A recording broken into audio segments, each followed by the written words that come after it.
Today I have the distinct pleasure of interviewing Master Alex. Welcome to the stage, and thank you. Thank you. I'm glad to be here.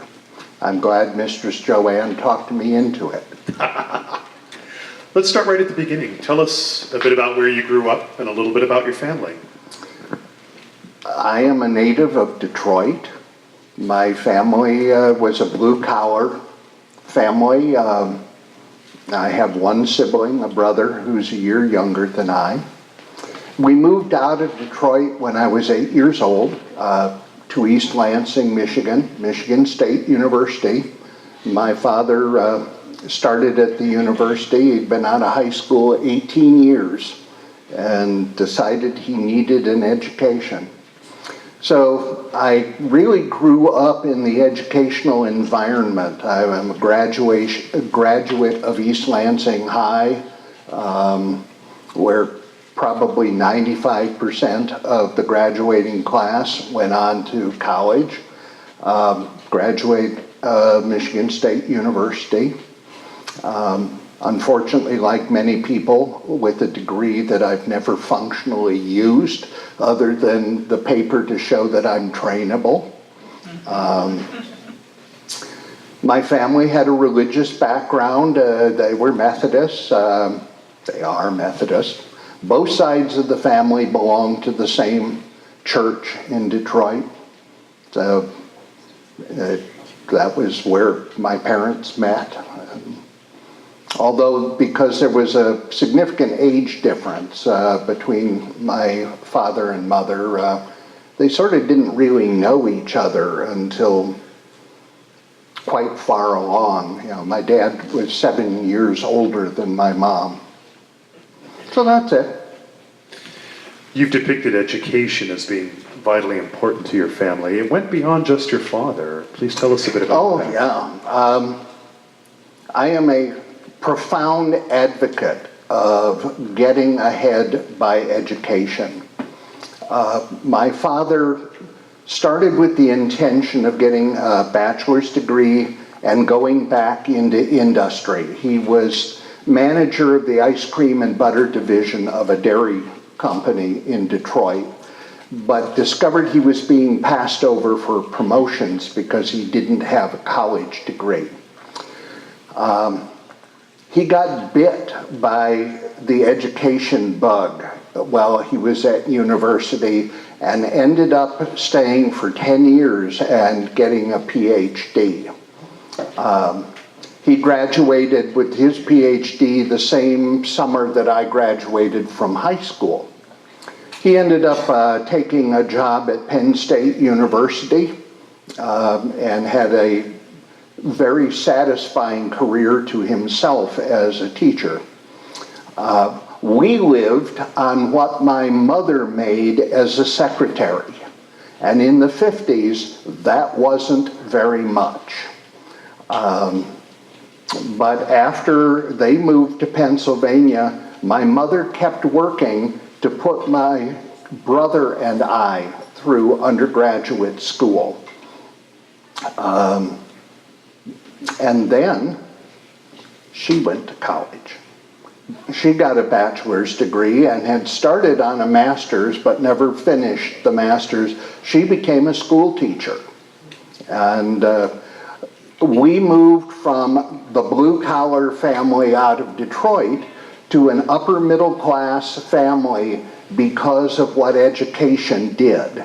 And it happened at a time in my life that I was able to understand what was going on.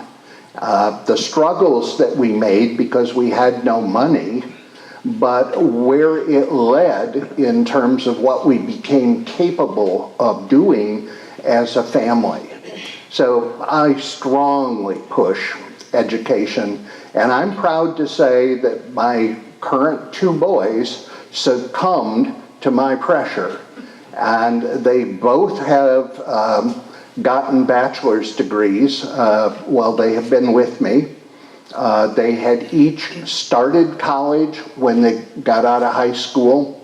One of them ran out of money.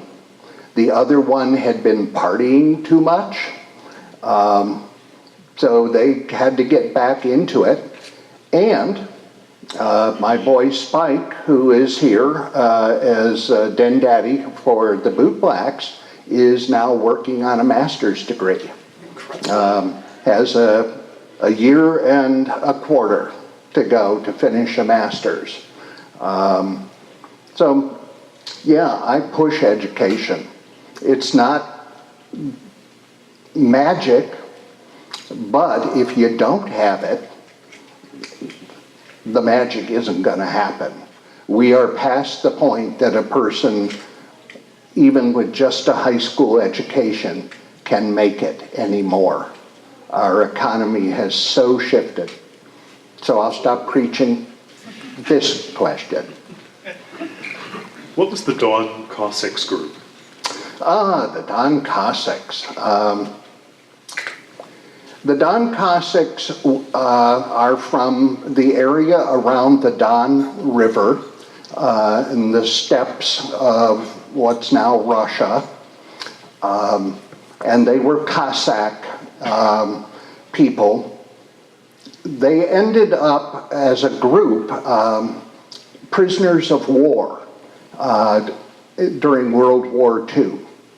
And they perfected their love of music, the singing of Russian folk songs and Russian liturgical music. My father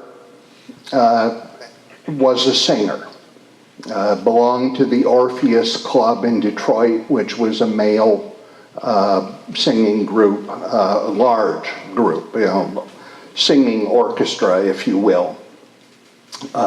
He had a large collection of records. This is part of, they were weird blue-collar people, because even before we left Detroit, he had all these records of opera, symphonies, and all this stuff of the Don Cossacks.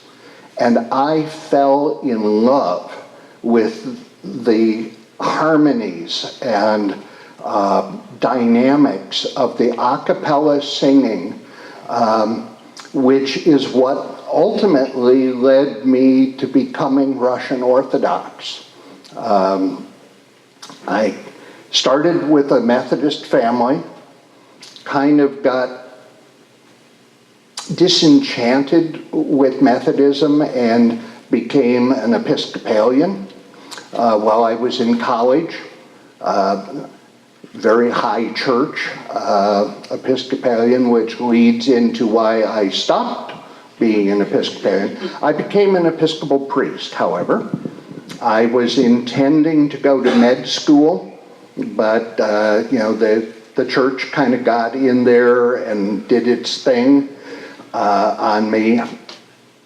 And I left the Episcopal Church after having been a clergyman for 5 years over the issue of ordination of women to the priesthood.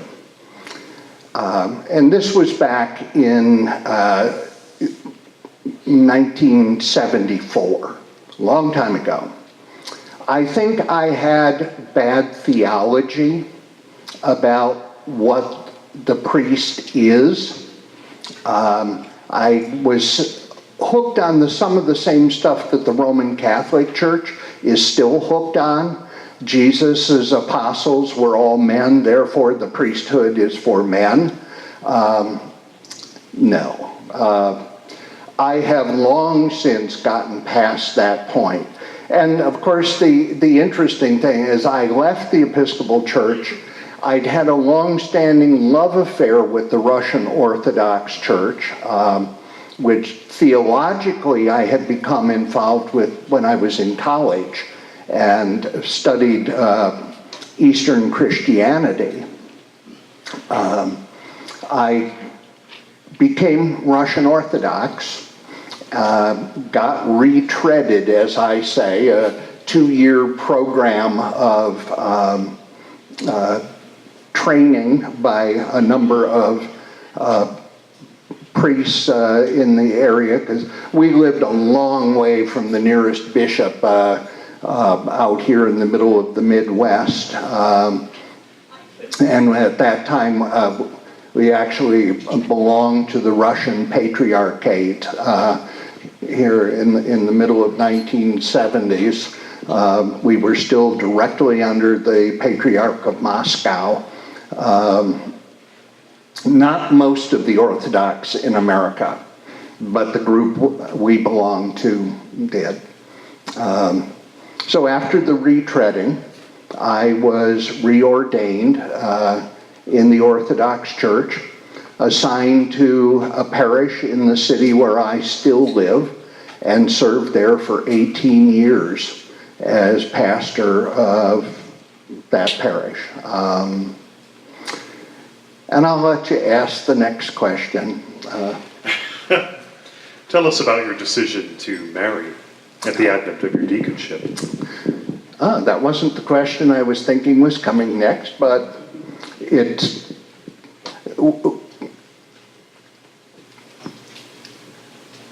Marriage was a very difficult issue for me because I knew I was gay.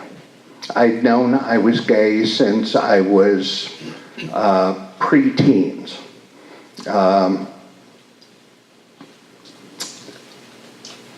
There are some ways that, looking back in retrospect, I think that becoming the Episcopal priest to begin with was a way of trying to deal with my sexuality by avoidance. I was able to voluntarily be a celibate in the Episcopal Church. I spent a bunch of time in monasteries trying to decide whether I had a vocation to become a monk. Ultimately, I decided that wasn't my path, but I sure learned an awful lot. And if you know anything about my household, one of the guiding principles is the rule of St Benedict, which is the guiding rule of the Benedictine monastic monks, nuns. Benedict isn't really about religion. I mean, yes, he was religious, but the Roman Catholic Church supplied the religion. His rule was about people living together in a hierarchically structured community. Bingo, what is a leather household? And it seemed to work. The long and the short, however, is if there is a gift of celibacy, I didn't have it. I was miserable. By the time I left the Episcopal Church, I weighed over 300 pounds. I was smoking 3 packs of cigarettes a day, and I was drinking a fifth of gin every 2 days. I was seriously depressed. And I'll tell you right up front, it's not the only time in my life I tried to use alcohol to self-medicate depression. I now understand that doesn't work. Alcohol's a depressant. Now I'll step back off the soapbox. Yeah. I bring my own soapbox with me, so it's conveniently available. At any rate, I was very lonely. The parish I was serving at the time was out in the boondocks along the shore of Lake Michigan. During the summer, there were lots of people there. During the winter, there was hardly anybody there. I was looking for companionship in my life. The church's answer to being gay was that if you're gay, you should be a celibate, and if you can't be a celibate, you should get married. Society's answer to life was you should be married. As a child of the 40s and 50s, living in the Midwest, I had no vision of successful gay relations. I lived in a town that didn't have a gay bar most of my life because it had no bars. It was still a dry community. I knew nothing about the gay community in San Francisco or New York. never heard of such a thing. I mean, where does a kid learn this stuff? And frankly, even by 1974, and at that point I was 30 years old, you can do the math, I was born in 1944. The bio, by the way, in the program is last year's bio. I'm not 68 anymore either. And I now have 2 grandchildren. But marriage seemed to be the only alternative. However, there was a bigger push. People sometimes think that the Orthodox Church has priests who can get married. Well, that's not true. In the Orthodox Church, the priests may be married, but they can't get married. The marital status is fixed at the time you are ordained as a deacon. And so during that 2 years of retreading, part of the issue, besides testing me and making me preach week after week with a senior priest listening to what I was saying very carefully, was I also had to make a decision about the issue of marriage, and it wasn't a hard decision in a sense because I was lonely. My marriage was an arranged marriage, and a lot of Orthodox clergy still, their marriages are arranged. A senior priest said, "This woman would make a good priest's wife, marry her." And it was true for the first 3 years of our marriage. And then came the first child, and she changed. Significant postpartum depression, and when she came out of that, she was super mom. Nobody could take care of the kids like she did, and she was just a different person. The first 3 years she had been very helpful in the parish. After that, it was busy taking care of the children, and me in the parish didn't count for much. Well, it counted enough that we had a second child, but the opportunities were there occasionally. And I'll be honest, it was after the second child was born that the postpartum depression went on for about 6 months. Was sort of when I went back to having sex with guys. I'm not proud of the fact that I lived a double life for many years, but the ultimate result is that part of my life now is I'm going to be honest about who I am. I am not going to live the lie anymore. It takes too much energy, besides not being ethical. Remembering who you told what, accounting for missing chunks of time, not good. Thank God we're progressing to the point that you can be out and proud. Well, what challenges did you face as a parish priest? Oh, it's a very interesting profession. First, you have to be a self-starter. Because the clergy often work in isolated areas. You got to be able to figure out what are the important programs that you need to be working on. But some of the other things was working with people who often can be very cantankerous. I don't know if you've ever noticed that. And the clergyman is always supposed to be Mr. Nice Guy. And sometimes people need something besides Mr. Nice Guy, and you have to figure out how to make it work. I would say that I had an interesting path to follow The parish that I was in at the time I left the Episcopal Church, I was the fourth priest who lasted only 2 or 3 years in that parish. There was a serious problem in the parish that the bishop's solution was replacing the priest instead of solving the problem.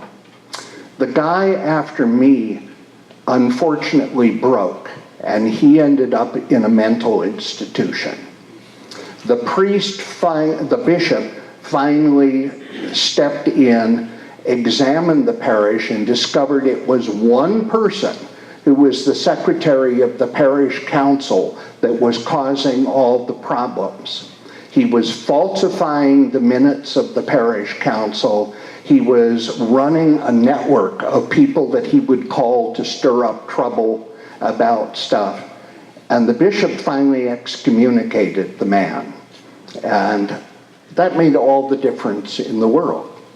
So then I get to the parish in Jackson, Michigan, in the Russian church, and my 2 predecessors had both been suspended by the priest. They still lived in the community, and I had to deal with them and the people who were their friends in my congregation. One of the things that I learned out of all of that is you have to learn to pick your battles very carefully. You can't win every battle, and you need to pick the battles that are of ultimate significance to put your feet down. On the other things, you have to compromise and be flexible. I think a good example, while my parish was in the Russian Orthodox Church, my congregation had 3 Russian descended people in it. The rest of them were all Greeks and Macedonians, Bulgarians. We even ended up with some Ethiopians. They have different customs. The Orthodox are a collection of churches that share a common faith and liturgy, but there are differences in the style of vestments that are worn, the liturgical actions that are done. And one of the big fights had to do with the crowns that are used in the marriage service. The Russians use big crowns that look like imperial margarine crowns. The Greeks use laurel wreaths. And I think the symbolism there was beautiful because they're tied together with a ribbon. And when one of the persons in that marriage dies, the ribbon is cut and one of the crowns is buried with that person, the other crown. Well, the predecessor priest who was trying to make these Greeks and Macedonians into Russians insisted that they had to use the Russian-style crowns. I'm sorry, but the Greek custom is a legitimate Orthodox custom. The faith didn't hinge on that issue. People are difficult to work with, but as I think most of you know, I have tried to be somebody who's approachable, easy to get along with most of the time. And it comes from having faced those kind of battles. And sometimes they were battles. Sometimes with myself and sometimes with the people, but you know. But your journey as a priest ended in ecclesiastical court. For the benefit of the audience, would you explain what that means? Yeah. When I was coming up on 50, my midlife crisis, if you will, was realizing that 3 of my grandparents had lived into their 90s. I was almost 20 years into a marriage that wasn't working, hadn't worked for years. And I thought, my God, there could be another 40 years of this. I'm not going to do it. And I went and found a good psychologist and told the guy right up front, I have no intention of having you attempt to cure me of being gay. I need help on what am I going to do about the fact that I am gay. And mostly it had to do with what am I going to do with my marriage. He got to teach me that I needed to grow up and take responsibility for myself and make the decisions that I needed to make for my own health and well-being. And waiting for her to kick me out was not the right way. I didn't want to be the fall guy. I didn't want to be the one that caused the problem. Anyway, ultimately, she and I separated. It didn't take long for the word to get back to the bishop. And I find it interesting, but the bishop didn't call me and ask me why.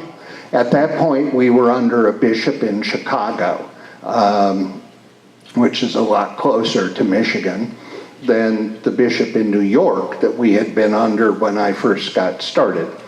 But it was still a phone call away. He called her, and she outed me to him. She outed me to my parents the day after I finally came out to her. And she did me a favor because I didn't know how to tell my parents. I kept them at arm's length for 40 years so they wouldn't find out.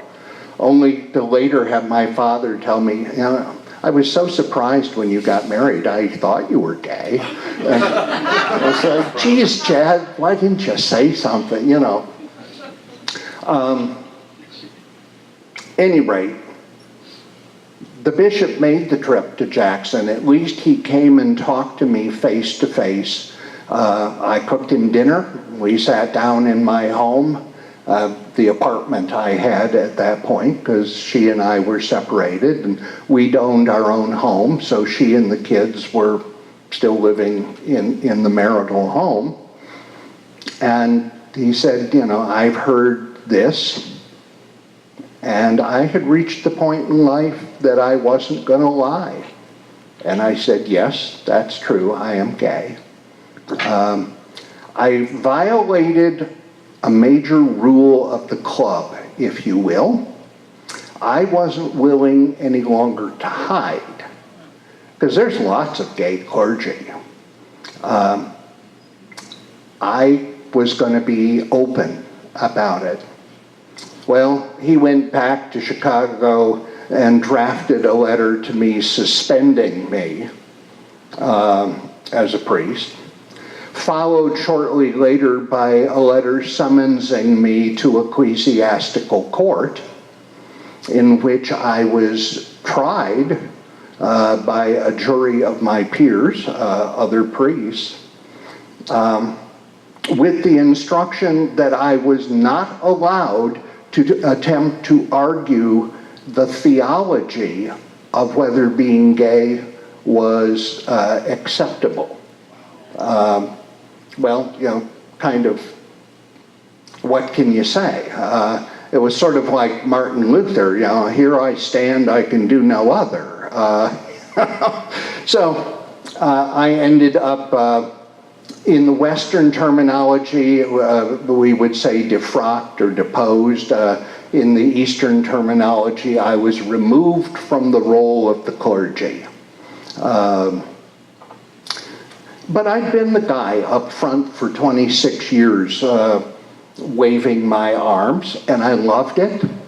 There are parts of it that I miss, but there are whole other ways that I can minister. The archetypes I work from, is the father and the pastor. And they're still there, and I'm still doing it.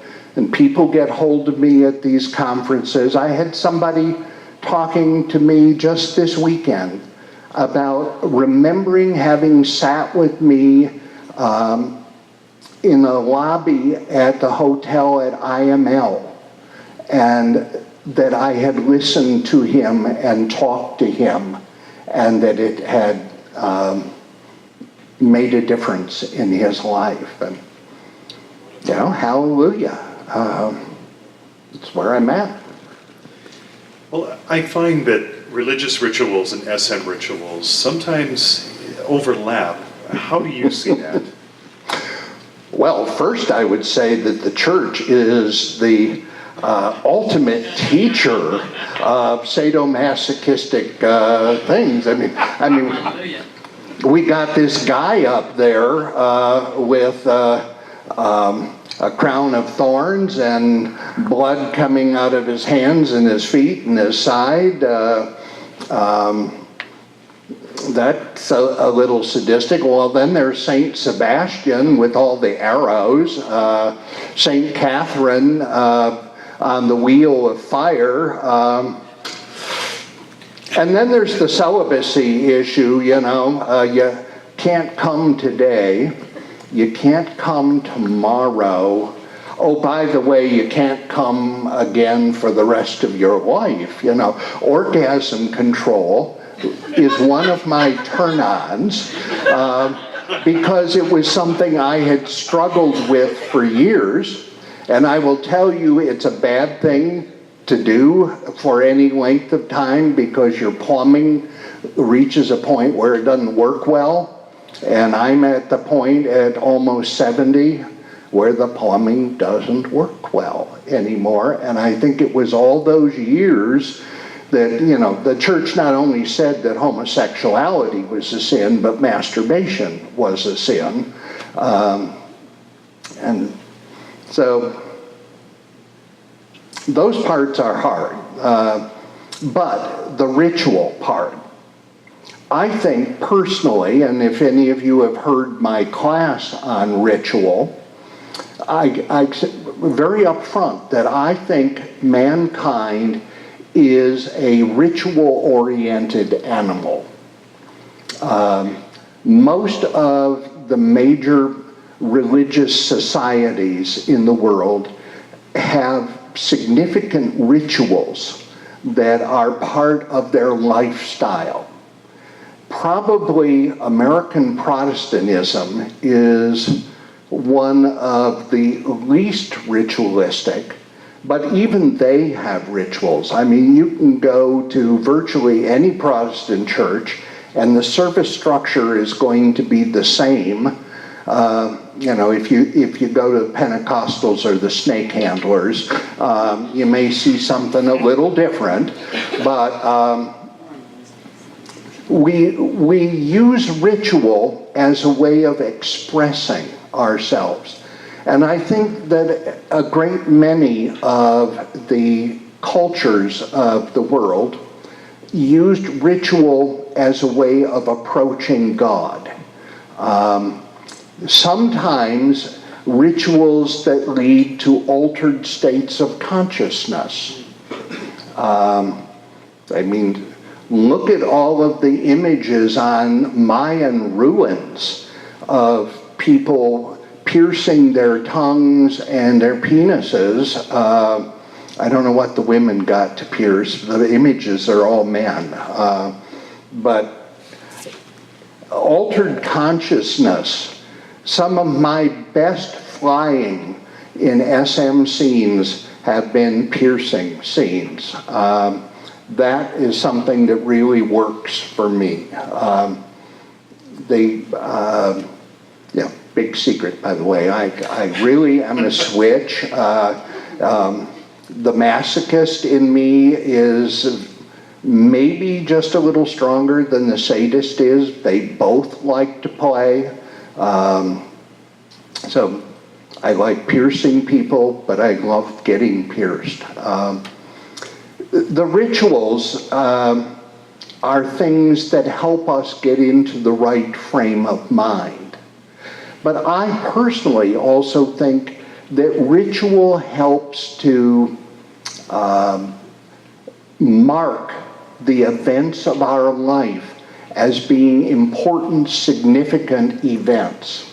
And so I think the things that we do around issues of collarings, contract signings, those kinds of things that are the parts of our lives in regard to at least the master-slave community are very important, and they need to be done in a way.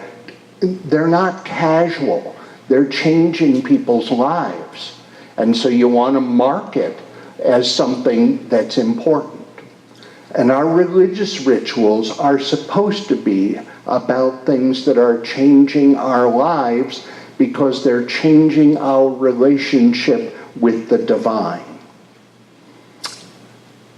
And I'll go even further to say that I think that S&M is an equally valid way to approach the divine.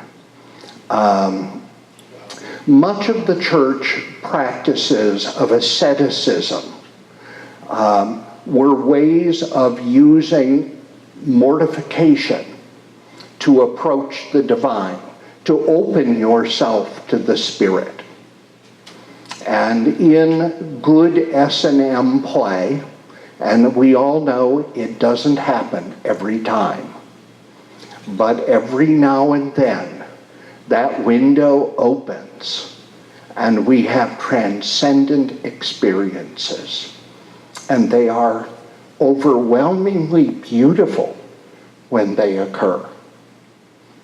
And I think that the ascetical practices of the church and the ascetical practices of S&M are two parallel pathways that are headed to the same place. I suspect that means that God, whatever God is, probably isn't exactly what the churches tell us that God is. I still believe in God. I'm not sure I believe in the church anymore. But I'm very unclear now of what God is. It certainly isn't an old man sitting on a throne somewhere. I've spent a lot of time looking at Buddhism and Hinduism as old religions who have very different views on the issue, and that's helpful. Next. In your opinion, what makes someone a very good master or slave?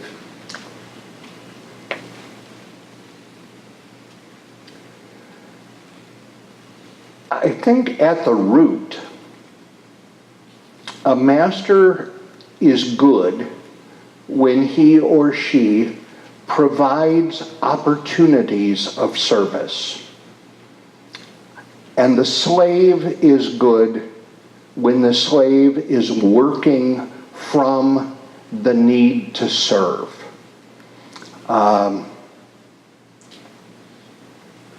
It's not what we see in the jack-off fiction.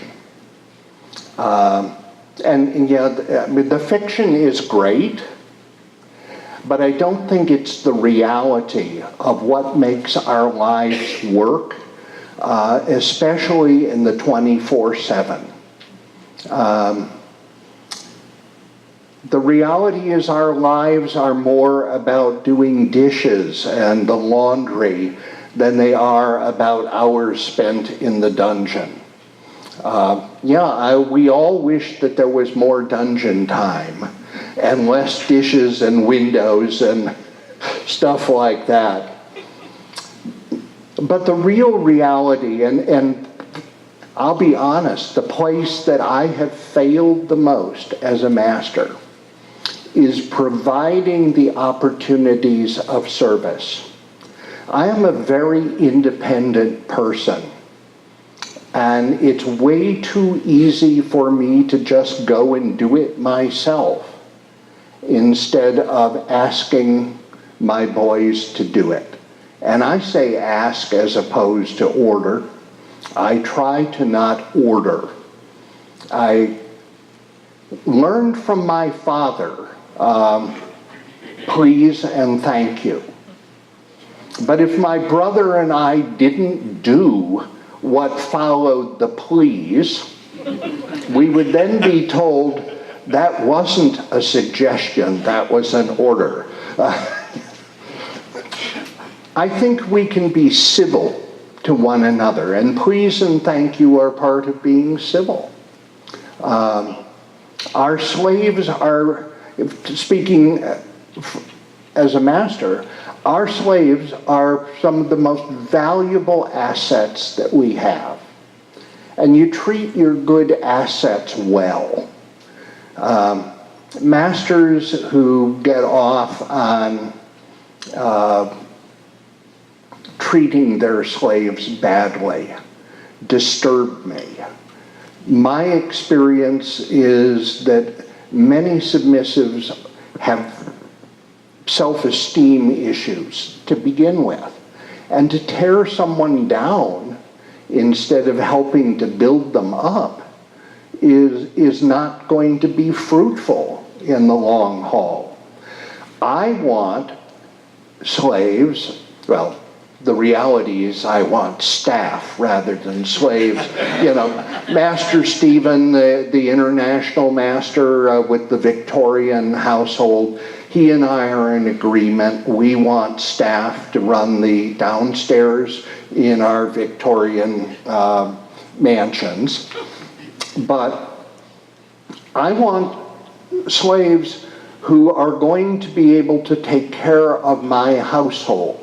I don't want to tell somebody you can breathe, you can go to the bathroom, whatever. I mean, that may be fine during the scene, but day in and day out, slave masters' protocols would not work for me. I have the place where my own mind is working, and I don't want to be interrupted every time a slave comes into a room to go through the rituals of greeting and of exiting and all of that. Come and quietly replace my drink or fill my coffee cup and slip away like the people in kabuki theater that we all pretend we didn't see. I mean, this works well for me. But ultimately, my slaves are going to inherit my property. My trust already provides. That's part of my job as a master, is to provide for them when I am no longer here. Already we know that one of my slaves, he's not a slave, he's a boy. Make it very clear that my boy Nick probably doesn't have a slavish bone in his body. And he is going to be the master when I am gone. And the two of them will inherit the bulk. My children will get some of the money, but the house, the furnishings, the toys will all go to my slave and my boy. Because I think we have to be responsible. If our relationships work, which is of course the goal that we announce, that it's going to be forever, then we have to deal with the reality of sickness and death. And you got to be sensible about it, people. It's not easy. I had a slave die. I know what it's like to go through that. And I also know that I'm getting old. I've faced 2 critical surgeries, one cardiac, one cranial. I'm still here, thanks be to God, but it's not going to be forever. I suppose throw in an aside. I'm HIV positive. The slave who died of AIDS. And we didn't know that he was positive. Get tested, people. 2 weeks to the day before he died, he was diagnosed with PCP. We knew what that meant. And it was too far advanced by the time it was diagnosed, and he didn't survive. We were totally unprepared. We didn't have medical power of attorney. He didn't have a will. He'd never changed the beneficiary on his life insurance. These are not good things. We managed to get some friends to come to the hospital to witness a power of attorney, and then ultimately I had to exercise that to take him off of life support and let him go. Fortunately, his mother and dad agreed with it, but they weren't happy that I was the one that had to make the decision. And I don't ever want to do that again. But the reality is we're going to get there. Through that problem, I became HIV positive. And one of the things that helps me deal with it and get through life is saying that life is a sexually transmitted disease.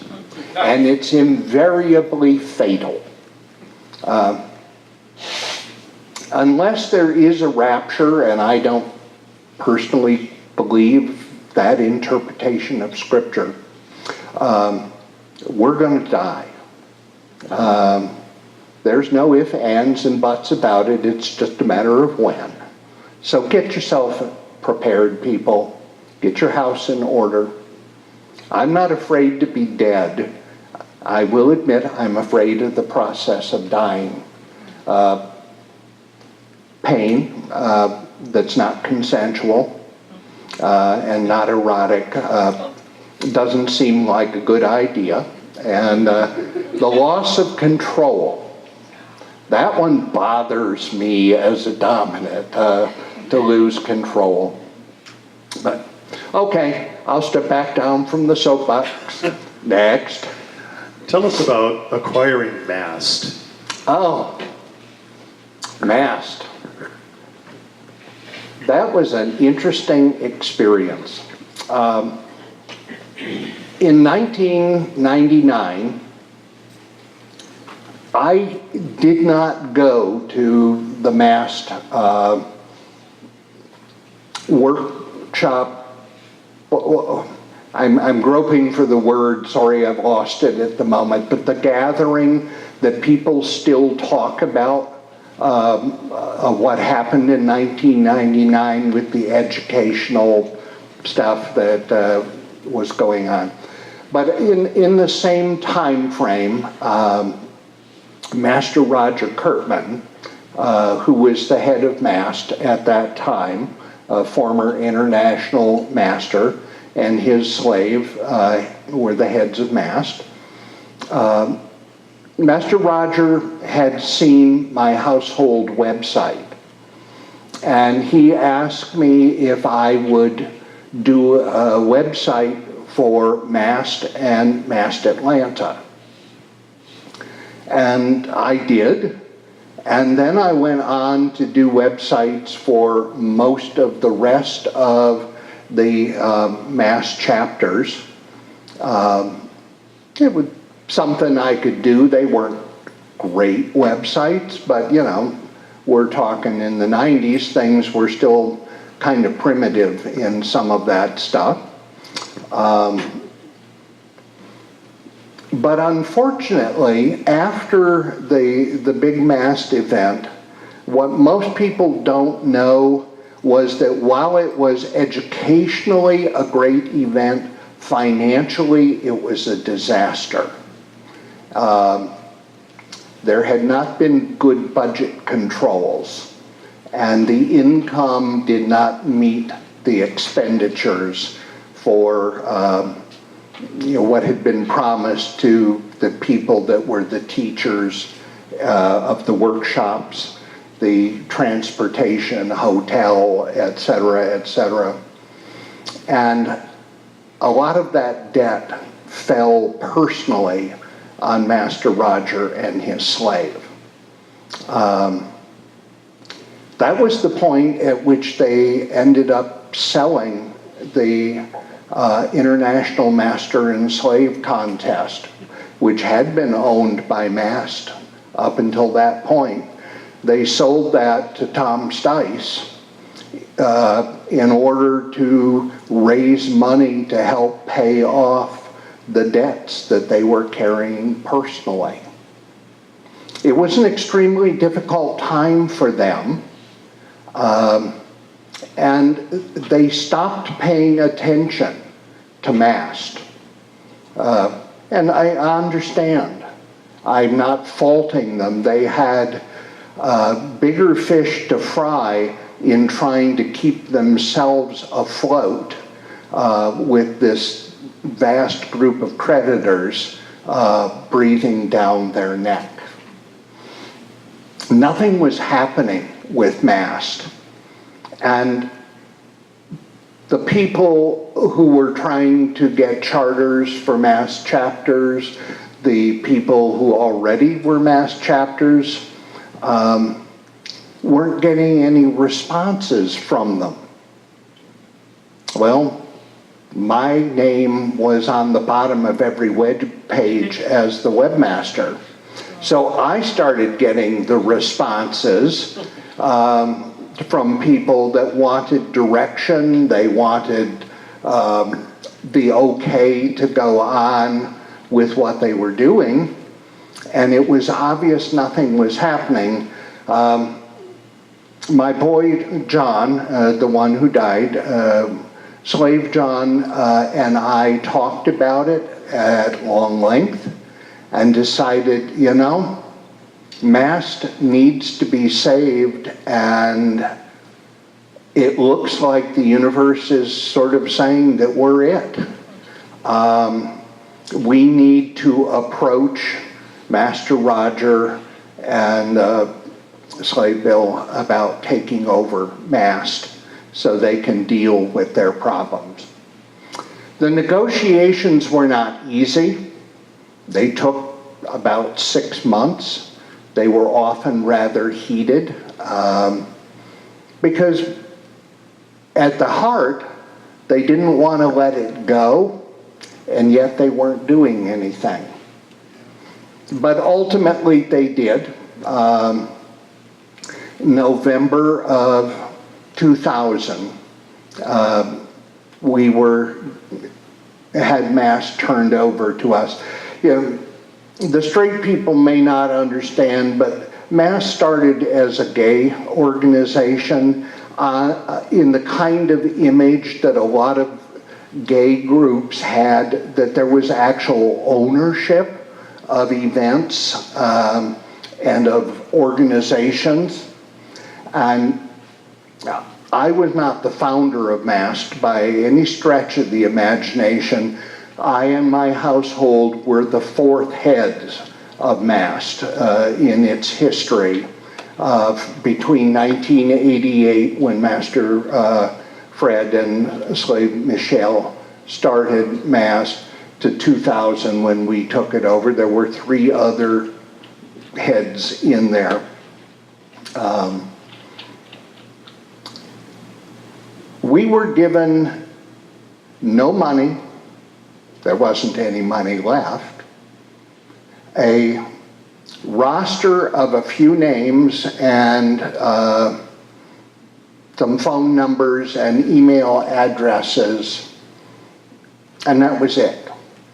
And a letter from Kurtman signing it over to us. It didn't even have access to the ownership of the the domain name. And that took some engineering through the company that was providing hosting. They were able to use their tie into the company that was providing the domain name to get it transferred to our control, because Roger and Bill wouldn't do it. It was not a pretty time. We discovered that the 14 chapters that supposedly existed, in fact, were only 7 functioning chapters at that time.